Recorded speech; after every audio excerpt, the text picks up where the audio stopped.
we've got a couple things to think about. Getting sort of before you know it, it's all be a dim memory. Perhaps one filled with pain, but hopefully not loneliness, right? That's big. I just should have done this on Tuesday. Speaking of salaries, we do have. Hats off, really, to those people that participated in the real estate challenge this year. Everyone, at least that I saw, did great, performed really well at the same time. So I hope it was beneficial in addition to some nice cash. I hope in addition to this, the cash is also a good experience. And those of you who are going to be here next year, I commend it to you. I think the real estate students already kind of tuned into that, but the non-real estate students might want to think about getting involved. And I think some of the best teams that I've seen over the years are those that are in this really right together. So think about it. It's you learn a lot. Maybe you learn some questions. It's not bad. On Wednesday and Thursday next week at 2 o'clock over in our faculty lunch, graduating planning students will be making presentations of their master's professional projects. And so those of you that presenting will be, but none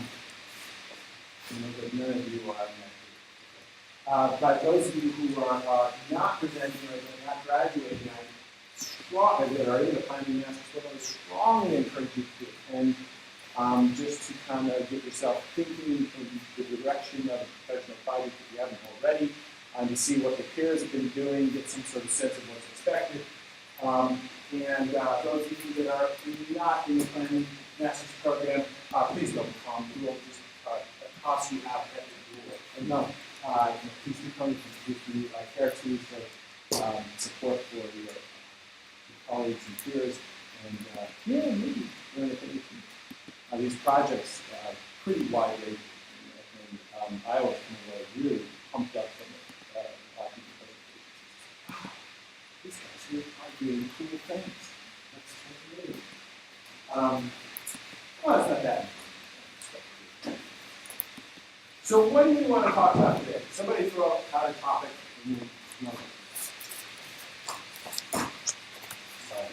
Signage. No. Oh, that didn't make it onto the study guide. Thanks for that. Let's not talk about I will send out an email to everyone, because that is a legitimate topic, a topic for, it's legitimate for me to ask you a question about, or to lead into an essay.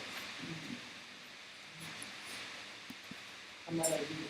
But I will let you know. So, what do we need to know about signage? So, we have two cases here that we read, and they kind of take a slightly different slice on the topic. There's a traditional approach that is represented by the intermediate case,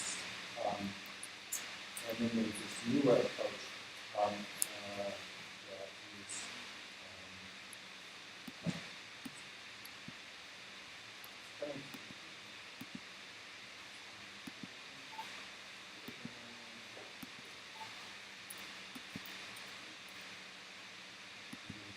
your voice.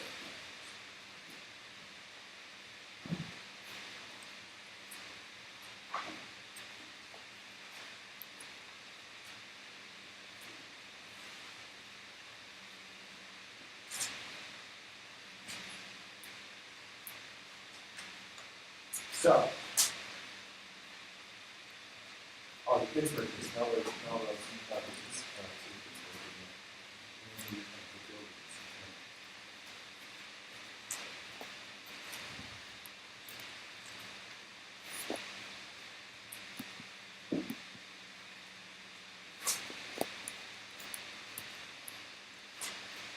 those of you that remember the two cases, which did you find more helpful? Which framework, which way of thinking about this topic did you find more helpful? The Melrose case, Pittsburgh case, or the Metro Media case, the San Diego case? Can't remember that. You thought Melrose is a little bit clearer to you?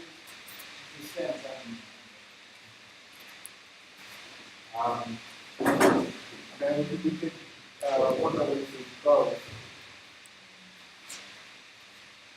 Either approach, of course, would be immediately acceptable from the because they're both correct. Like I said, they just dice the material in different ways.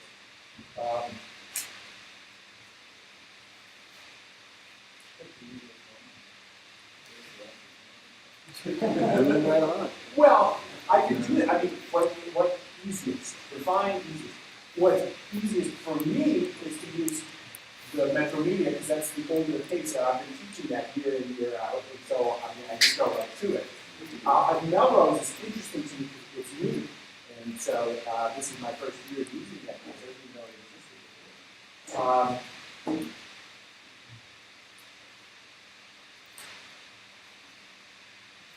So I will go with Metro Media. Here, I think this is, there is one thing that I do like about Metro Media better than Melrose, and that is this recognition of the different attitude or distinction between how you treat commercial speech versus non-commercial speech. And because that really focuses in, I think, better or more directly on the themes at stake behind the First Amendment protection for freedom of expression. Why do we protect speech? Why do we protect expression? It's because it is the foundational plank, probably the most foundational plank that underlies our democratic system. We need to be able to freely speak and communicate and express it. There is nothing more important to a democracy. And with the attitude of international and Tiananmen Square to Arab Spring Arab Springs to see truth. So, for commercial speech, and once again, I'm talking about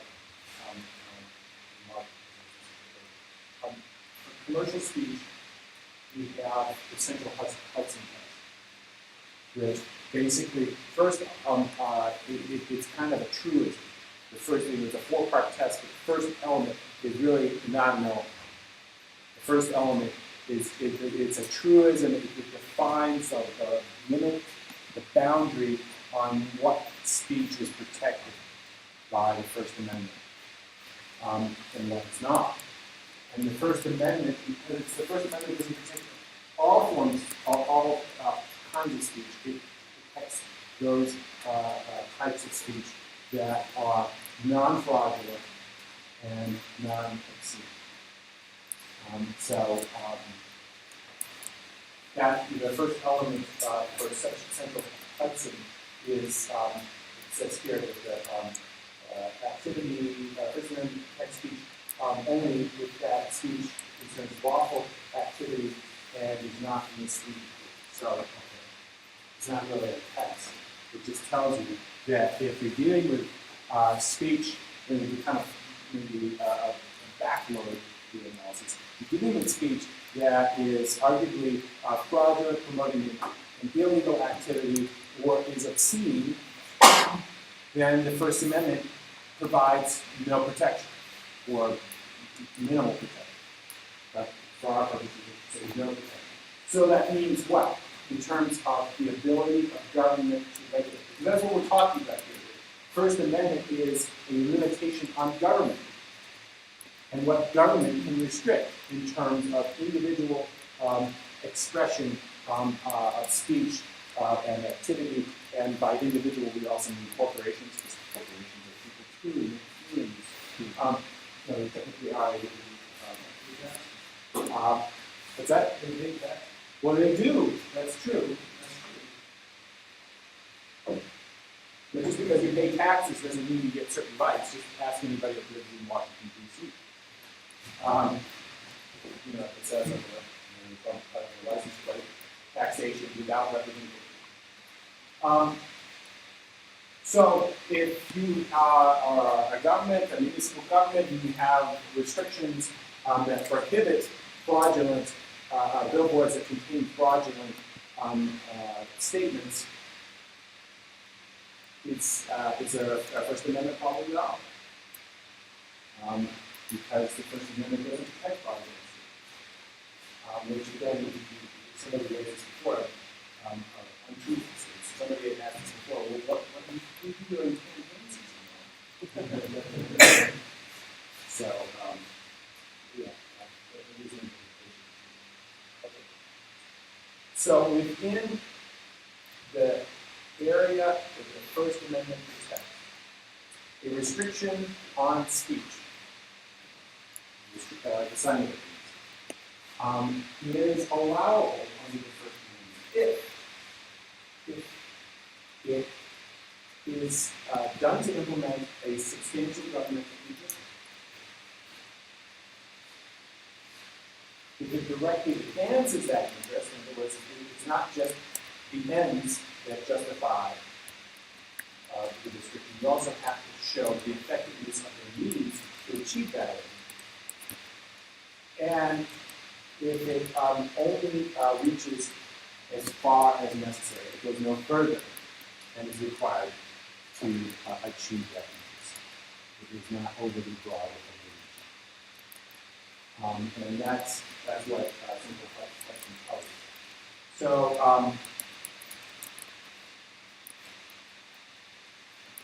in practical terms, what this means is that a sign ordinance needs to be based on evidence. It needs to have a clear statement of purpose. What is it trying to do, and why is it trying to do those things?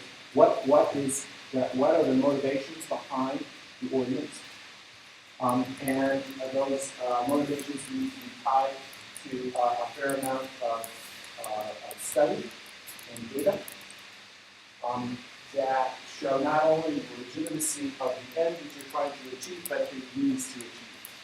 That this is in fact an effective way of achieving the stated aim. In the Measure Media case, the objectives were traffic safety and aesthetics. And the city actually did a somewhat sloppy job in providing evidence on those issues. And the majority, if you recall, the majority of this case said, well, it's kind of self-evident that the dissent skewered the decision primarily because of the lack of evidence. And so, just a practice tip for y'all out there, if you're in the process of developing or revamping a sign ordinance, do your homework. Don't rely on the good graces of a particular justice just feeling like, oh yeah, it's self-evident that billboards are ugly and they're distracting. Get the studies, commission the research you need to, put it in the record, make sure that if it gets challenged and you go to court, that the judge can easily connect the dots. What are you trying to do? Why are you trying to do it? And how is this particular method effective in achieving that? When you can do that, then you should be okay. So that's commercial speech. Non-commercial speech is regulation of non-commercial speech is allowed if it is content neutral, meaning that it is regulating only time, place, and manner. If it promotes a legitimate governmental interest, which is similar to the other test. And if there are still ample grounds or methods for the messages that would come through this kind of speech to be broadcast, published. There has to be an alternative form, an adequate alternative form for the communication of the information. So the example we used was the restrictions on protesting. This speech, of course, is not just billboards. The restrictions that Salt Lake City imposes on protests, organized protests during general general conference.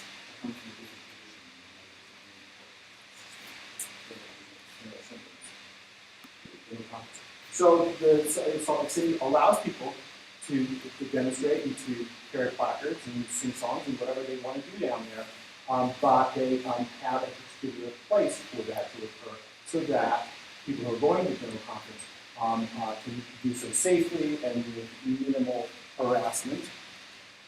But people who feel that they need and want to express an opinion still have a form, an alternative, adequate alternative form to do so. And so it's a balancing act, right? Okay. I am so glad you asked that. I didn't recall that it was not being studied. We were talking about lead and be before class. Yeah. And one of the topics that we were talking about was the city requiring the requirements of lead and be, but not asking for the actual certification, and that can then get them around the delegation issue.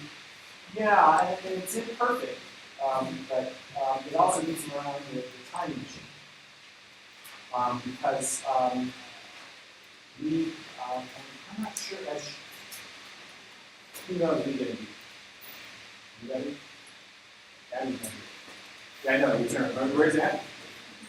I don't know lead and be as well. And so I'm wondering if it's like regular the lead systems that are used for structure. Lead systems that are used for structures, you don't get your certification until you've been the building's been occupied. And they actually see how it's operated. It's reasonable, right? You want to see not just that you plan to have energy environmentally sensitively designed building, but you actually achieve those things, and you can't do that until the thing is actually occupied and operating. And so that's reasonable, but the problem is if you've got a ordinance that requires you to be certified before you can get your occupancy permit, then you've got this catch-22, but it's unsolvable. And I'm wondering if lead and be does the same thing. I would think it would be kind of difficult because it's dealing with such a larger scale. And occupancy, right,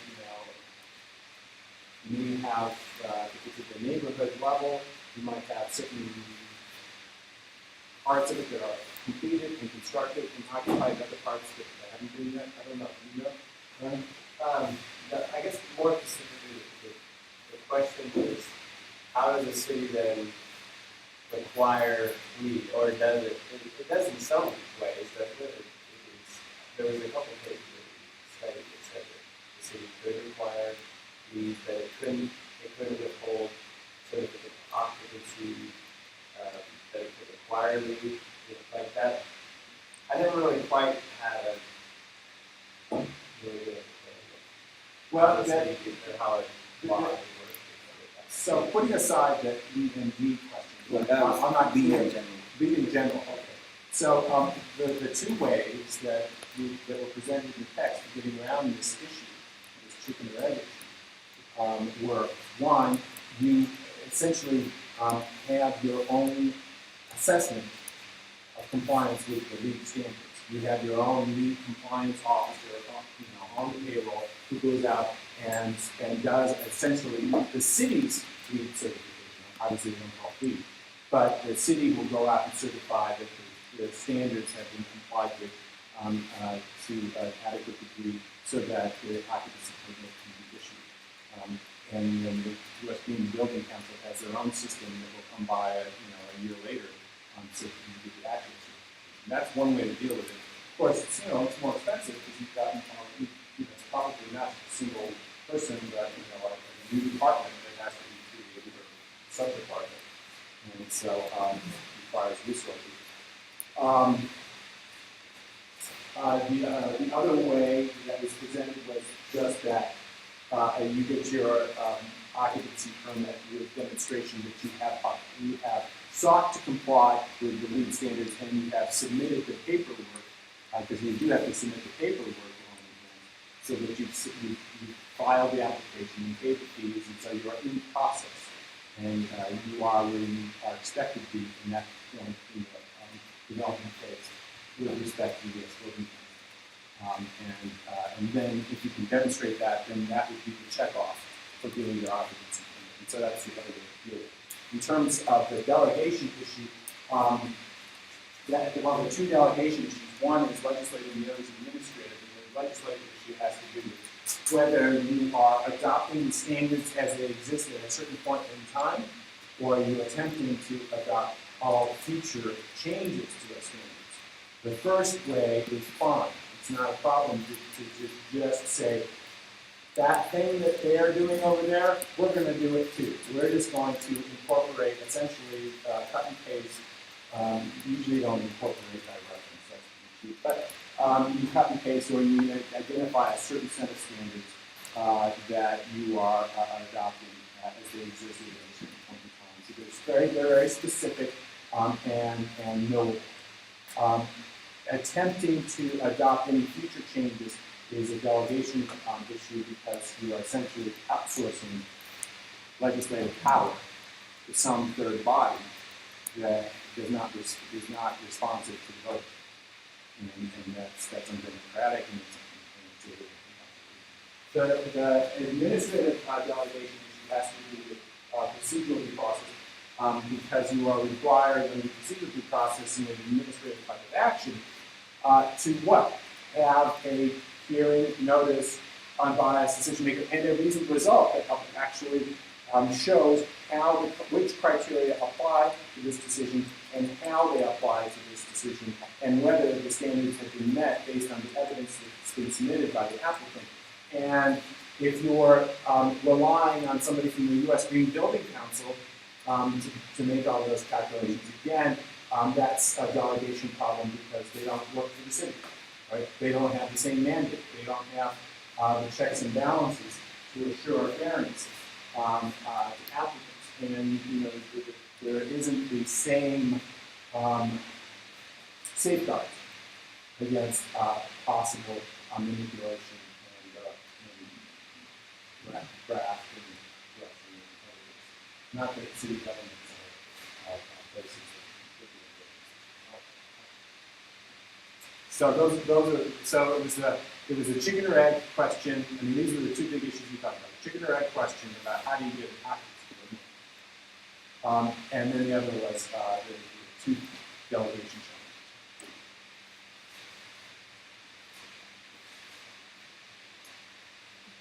There isn't a problem with the city requiring you to pay USGBC to track your points and do all that, and then just do they set up something so that you're responsible for reporting back what the USGBC says about your project to them to You mean it's after occupancy? well, as you're applying for your certificate of occupancy, I guess you just take whatever the USGBC is accepted and say, I've met 30 of the 50 points I was going after, can I get my occupancy?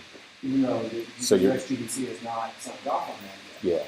But you can say, this is, we're shooting for a silver standard, LEED silver, and here are the things that we had to comply with, the required ones, and here are the extra points and the elected issues, and here's how we are presenting, here's essentially our application to USGBC.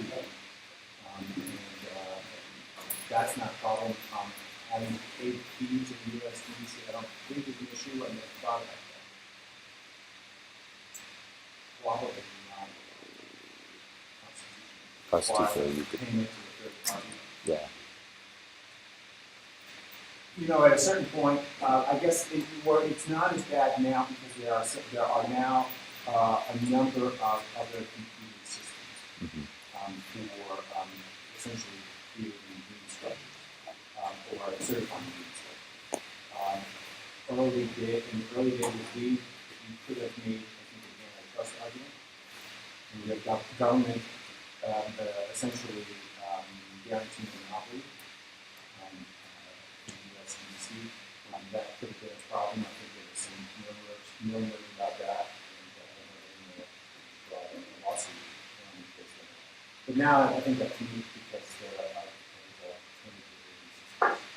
so it feels like monopoly.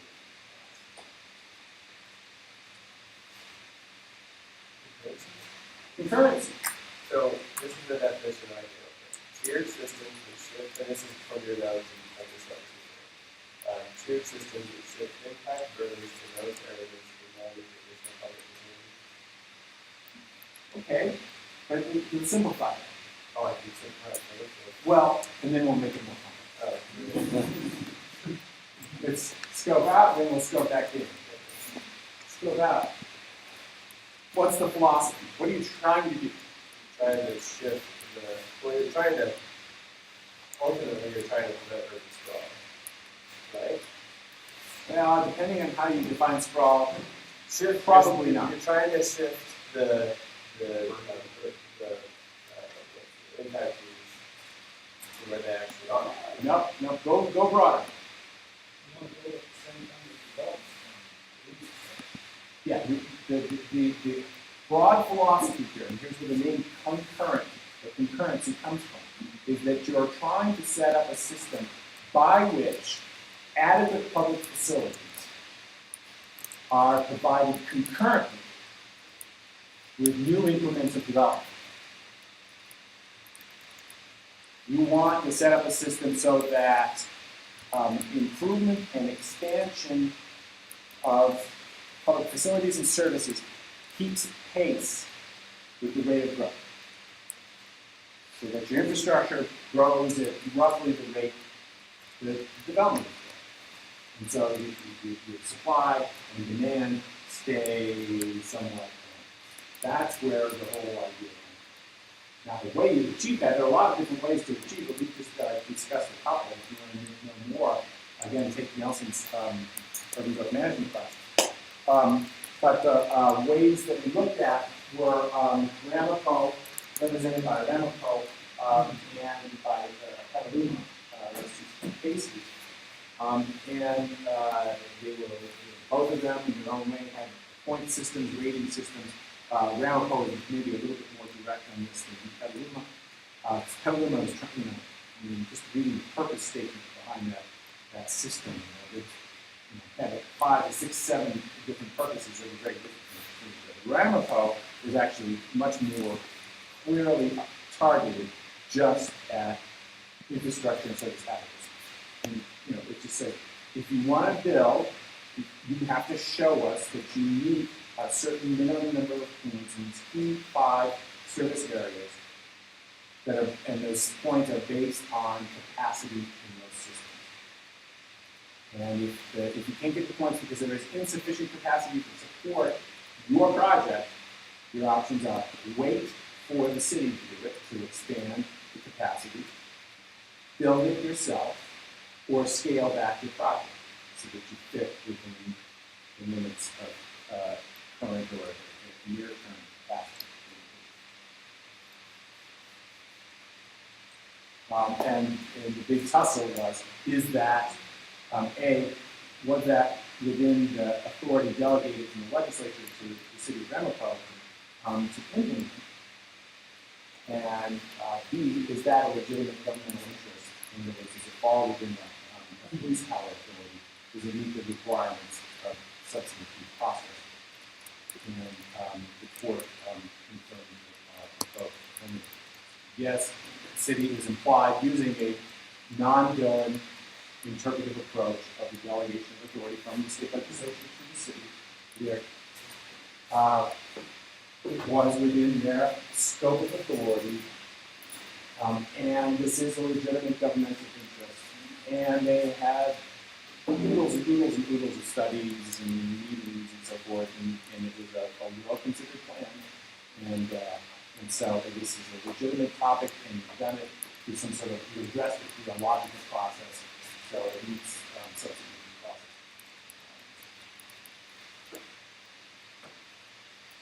There are other systems, as I mentioned, that we didn't study, and again, it's the subject of Nelson's class, but Montgomery County, Maryland is in the forefront of this issue with a different kind of system we call adequate public facility ordinances, APFOs, and it doesn't use the point system, but it's the same basic idea that you go out and you assess where you are in terms of capacity with respect to current demand, current capacity versus current demand. You set standards.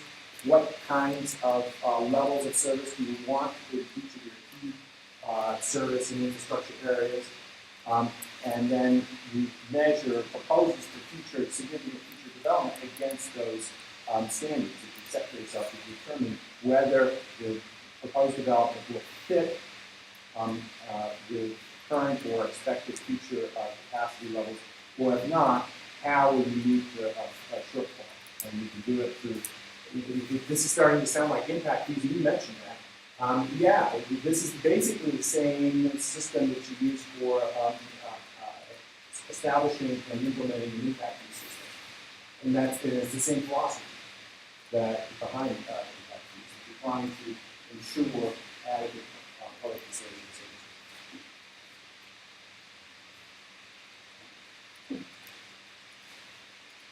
I feel like I'm doing my world. People are shouting out questions. Okay, what about this one? What about this one? It's actually kind of sweet. So give me a hard one.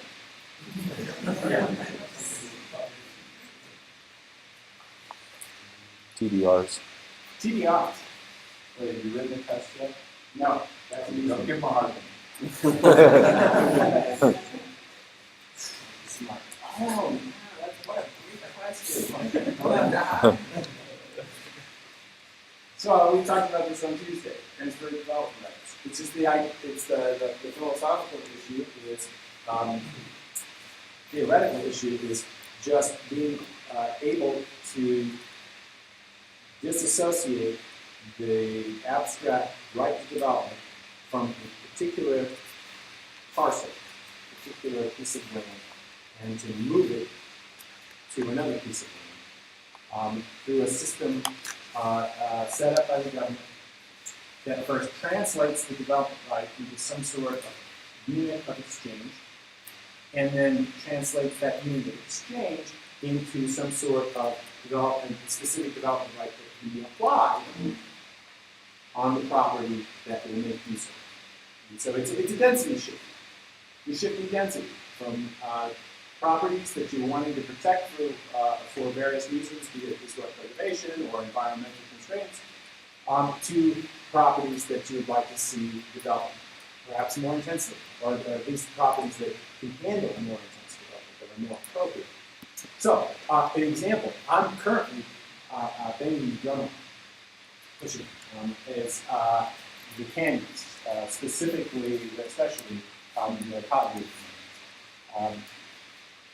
Salt Lake County and Salt Lake City and UTA and the state, the various agencies they have been engaged for some time now in Vision Utah in planning initiatives on the canyons, looking at transportation and development and a whole bunch of other things. The state legislature, one of the wiser things to do this last legislative session is it put aside about $2.5 million those of you looking for internships try to chase this money. It's $2.5 million. I have a lot of internships. If you're looking for something like internship opportunities, who's going to get that money and where might I $2.5 million to take these planning initiatives to the next step. The idea is ultimately to come up with an integrated land use transportation plan for the canyons that will probably result in the institution of some sort of alternative transportation system. One of the things that people are trying to get away from, and I think there's unanimity on this, is to get away from the red snake. And you know what the red snake is? Where go skiing on any particular weekend, especially weekend, and at the end of the day, at 4:30, when the lifts close, and you get in your car along with everyone else, and you start heading down the mountain, what do you see? Red tail. Tail lights all the way down. That's called the red snake. But thankfully, all parties involved are interested in much broader issues and understand that you can't just treat this as a transportation issue. This has to be this multifaceted look at land use and planning and development and air quality and water quality especially, as well as transportation. They all have to kind of be able to do something. And so one of the things I've been urging is the consideration of TDR as a way to export some of the remaining development capacity, development rights in the canyons out of the canyons, down to the base of the canyons. When you look at lands that are appropriate for development and that are capable of handling intense development or more intense development, most of the lands in the canyons themselves don't qualify.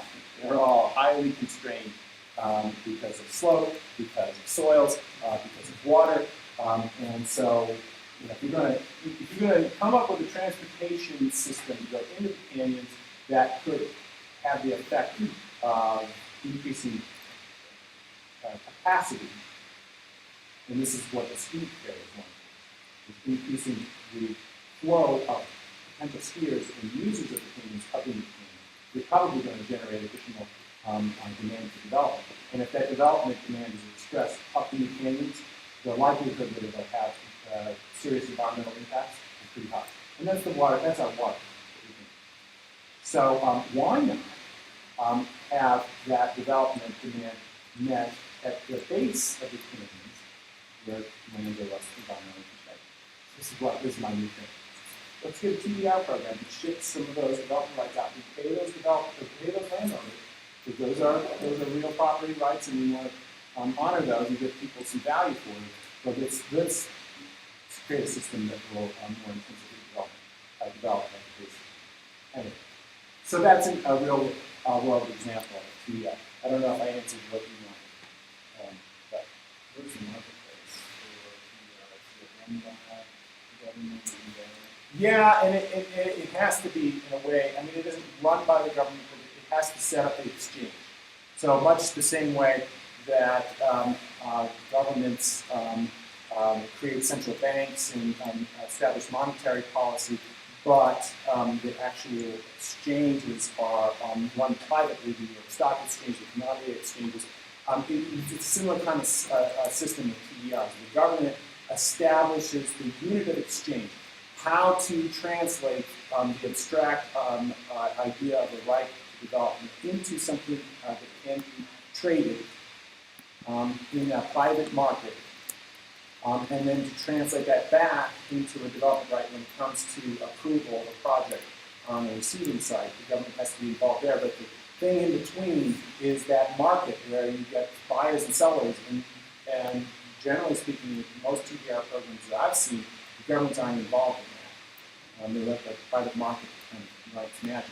Which is to say that TDR programs, we said this when we were talking about it in class, tend to work best when they're dealing with large geographies and lots of potential buyers and sellers. So when it's just West Valley City that's doing its own system, that's a pretty restrictive market, and maybe not as efficient as, say, if the state of Utah stepped in and created the system. Of course, local governments have to buy into that, and there have to be some sort of master agreement. But I think for this idea on the canyons, it would at least have to be at the county level, I think, to be because you're dealing with multiple municipalities and state lands and federal lands. And it's all And, yeah. Take these implications, like I'm thinking of the lady at Lake Tahoe, but that seems too specific, and I'm like, I'm trying to wrap my head around the more general, We don't have a case yet that says whether or not a TDR system like in the Sedum case is adequate to avoid activities. Because that case didn't get to the merits. The case was all about rightness. And so, and I will say, well, what happened when the case was remanded? And I don't know. I should do that research. Next year I will. Come back if you fail this exam. One of the things you have to look forward to is that I will answer that question. And look, you come back and I still don't know. None of those things are going to happen, including me looking at the But and even if we did have an opinion, it would be a lower court opinion, and it doesn't have as much presidential effect as having a Supreme Court. We don't. I can tell you for sure, we don't have a Supreme Court opinion that answers that question. And you know, it's one thing to say in the context of Grand Central Station whether or not a TDR possibility or potential avoids Hickey's finding. It's quite another to go up to Lake Tahoe and basically say you can't do anything with your property. All you did is a TDR. Because you know, at least with Grand Central, I mean, a big part of that case is, hey, you guys got a train station. You have a regulated monopoly in providing rail service that the government gave you. And you've got all sorts of economic value in your existing operation, right? And so they really didn't have to spend much time focusing on this issue, whether TDR is adequate to overcome a takings claim.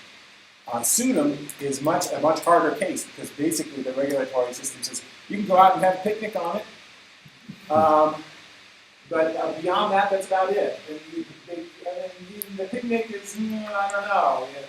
You got to be very careful and don't be on the steep slopes. But that's a much harder case, and it would be interesting to see. Eventually, that kind of case is going to percolate up, and it would be interesting to see what the court say about it. It's certainly, it is a complicating factor. I would say my prediction is that it would be enough to overcome a Lucas situation. And so, because you could not say that there was, or it would be difficult to say that there was no economic value left in the property.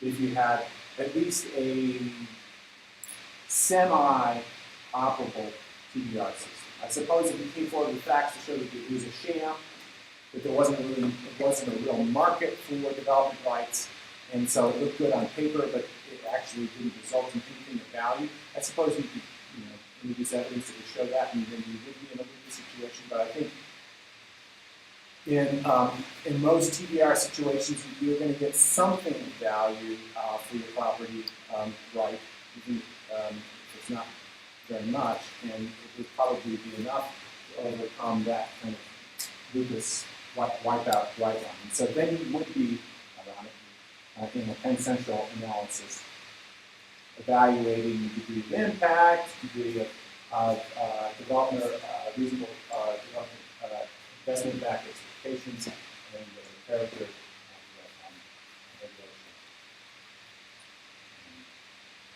So that's how I think.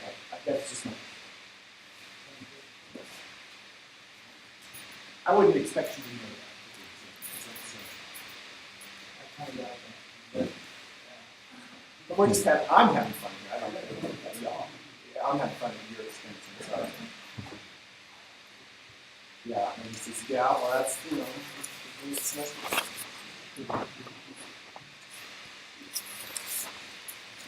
Other question? COD. What did I put down in the study? Yeah. Is that like saying no big lots, right? Yeah, I mean, these basically, these are the features of a TO, or at least a TOD ordinance, is having any zoning ordinances regulate use, density, and bulk, right? At the base, basic level. And what this is basically saying here is that pretty much the same thing. Regulating use, density, and bulk, and some other things too, but doing it in a different way with different intent. Right? On the use question, limiting uses within TOD designated lands to those that are deemed by the government, the regulating entity, to be supportive of transit operations.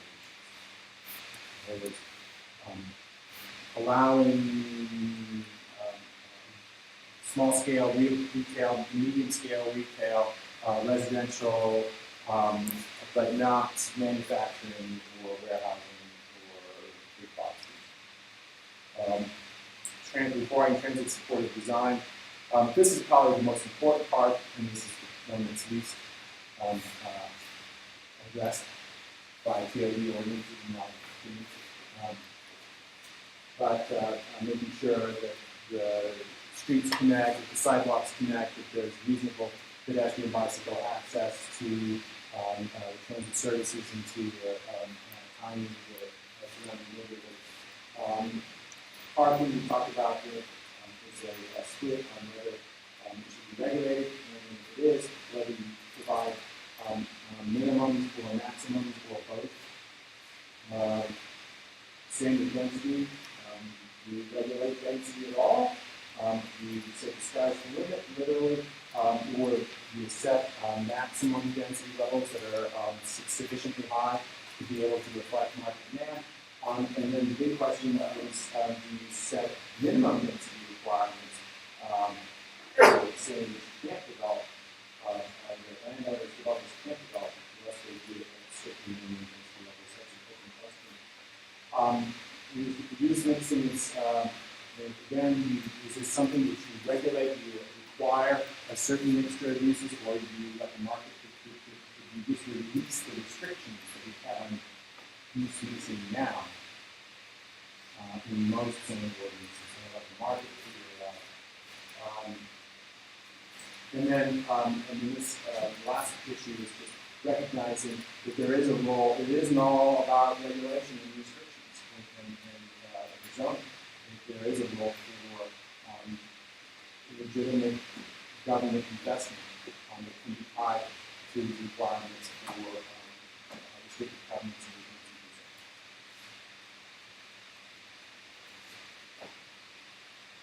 so what do I want you to do? What do you want us to know? But those are the issues. Those are the issues. Those are the kind of the bedrock fundamental issues in TOD ordinances.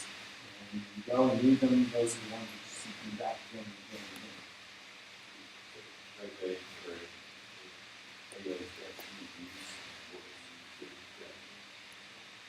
It's just all here. I mean, yeah, this stuff on here.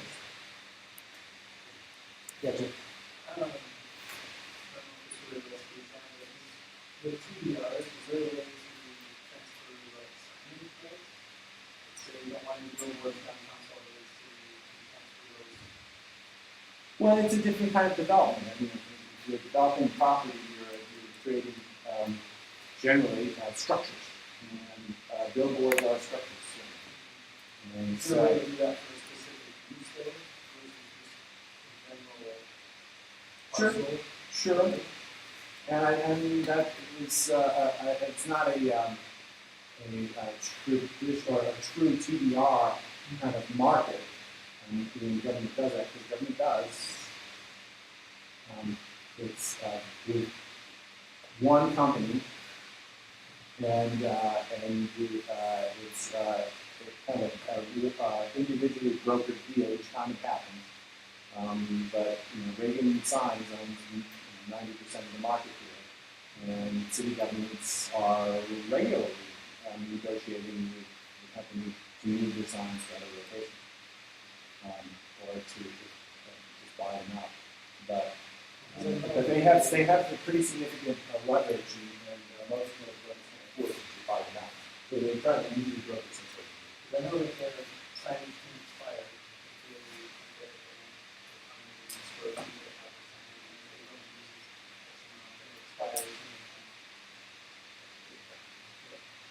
So what's your familiarity with this? You've been working on this in leadership? I was just wondering, like, I think get around like spot running with PBRs, like. Yeah. Transfer those. I bet you could. Yeah. Well, that's something else I'll do next week. Good idea. Good idea. Because there's a lot more to say about sign regulation.